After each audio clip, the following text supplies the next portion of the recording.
So I've got an interesting video today. Someone made a video giving 10 reasons why I'm an idiot. I don't normally do responses to people who respond to me, but I'll make an exception this time. I find it a bit annoying, however, that he doesn't even download the full quality version of my video. My voice sounds like it's been recorded by some low-budget camcorder. Anyway, I'm just gonna go through the 10 points as briefly as possible. Let's get right into it.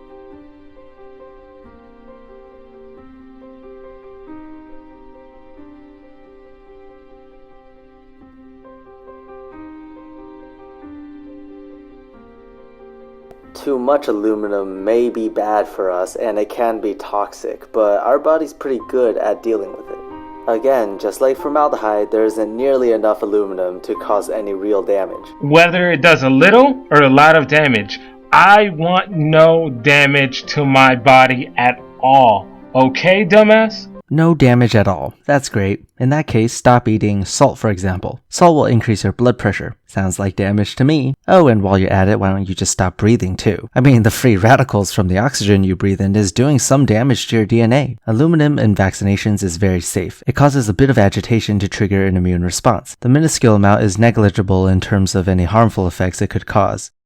And since you think aluminum does no damage to the body, here, why don't you pour yourself a cup and drink it? Post it on YouTube. Let me know how that goes, dumbass. Oh, why don't you go eat a bowl of salt too? The point I was making was that the amount of aluminum in the vaccinations is not enough to do any real damage. In large quantities, however, it is indeed toxic. So no, I won't be consuming a cup of aluminum, thank you very much. Great how you missed my entire point though. And the speed of light is universally accepted to be constant. If it weren't, then our entire field of physics would be out the window. Literally, our reality would be different. How the fuck would you know that? What testing have you done? You haven't done any testing at all. All you do is draw cartoons.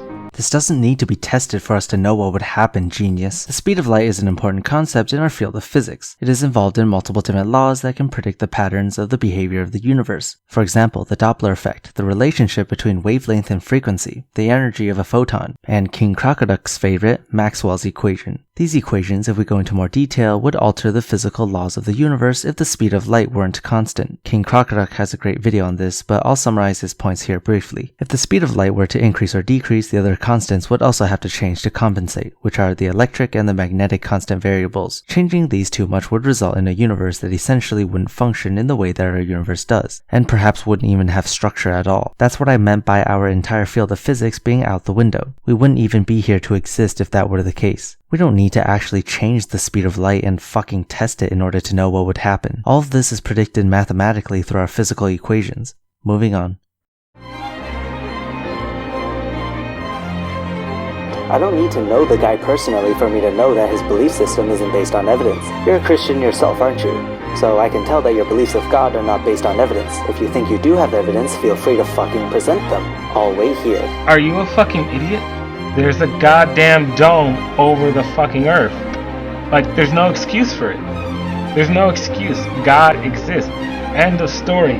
How you feel doesn't fucking matter. It will not change the reality of this place. Oh, of course. Why do you need evidence for anything? It's just true because, because it is. Excuse me while I go ride on my fucking six-headed dragon. Also, for this video you put in with the sun supposedly under the clouds, yeah, I don't know if you know what a sunset is, but that's a sunset. The sun is dipping below the horizon. You can tell by the orange tone of the sunlight. Not to mention that literally right before this clip you put in another video of the sun above the clouds. Make up your mind.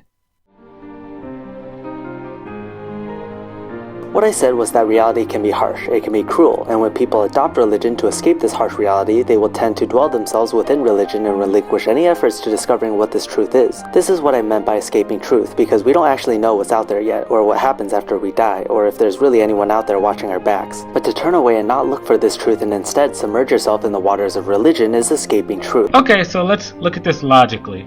I'm saying the earth is flat with a dome, which it is. That God is above the dome and that he will judge the human race. And he says, I will save you if you trust in me and you follow me. Okay. How is that escapism? That's just me making the right fucking choice, dumbass. If I had a nickel for every time you said dumbass, I wouldn't need to monetize my channel anymore. Alright, so it seems that you didn't really address the exact point I was making. All you're saying is, well, it's true and I believe in it, therefore it's not escaping truth. Like, listen to yourself. The fact that you start with the conclusion that God exists and that the earth is flat under a dome instead of starting with a premise is frightening. By that logic, I could just say, well, God isn't real, and obviously he's not, so you're deluded. See how that doesn't work? You can't just start off with the conclusion that God exists. Show that he exists first. You are escaping, dumbass.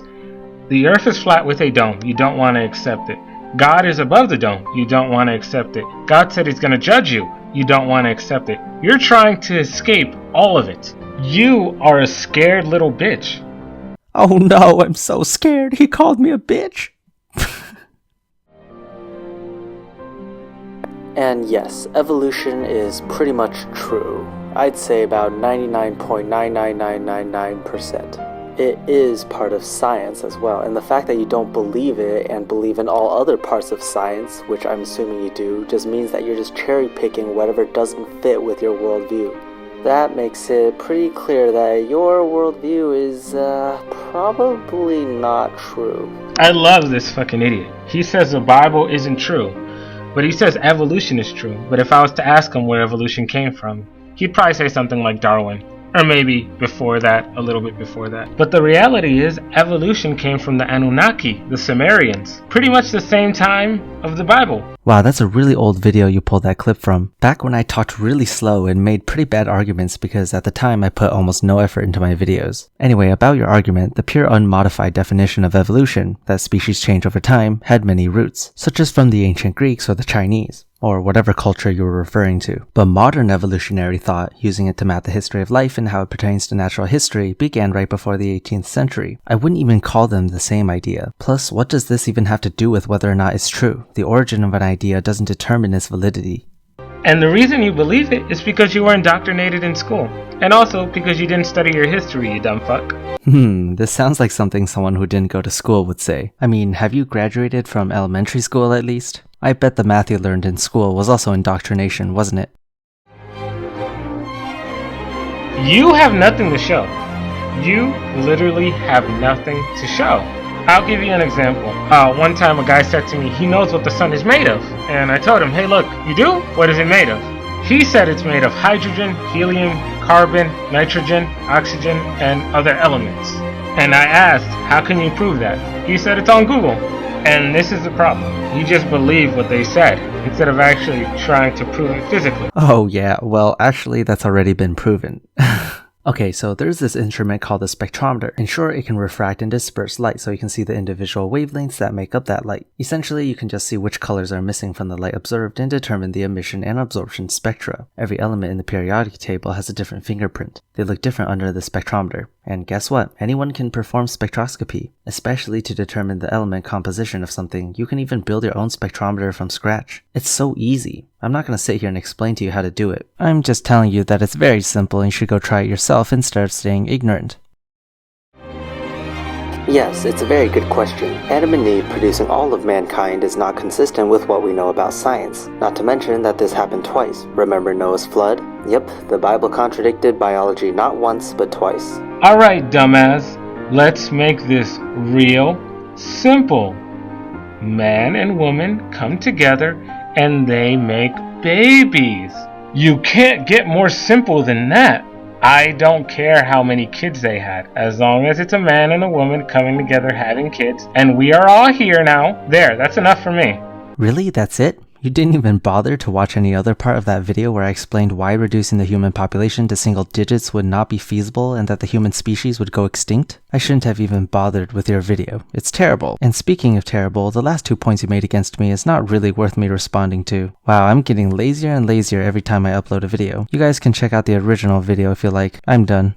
Anyway, if any of you guys want to send me fan art or anything along those lines, you can send them to me on Twitter or Discord. I don't check all my private messages on Twitter, so it's better to tag me in a public tweet, or just send it to me on Discord. I occasionally will use fan art in my videos, so hopefully that's an incentive for you guys to send me some. I'll see you next week where we're gonna have a special guest on. Stay tuned.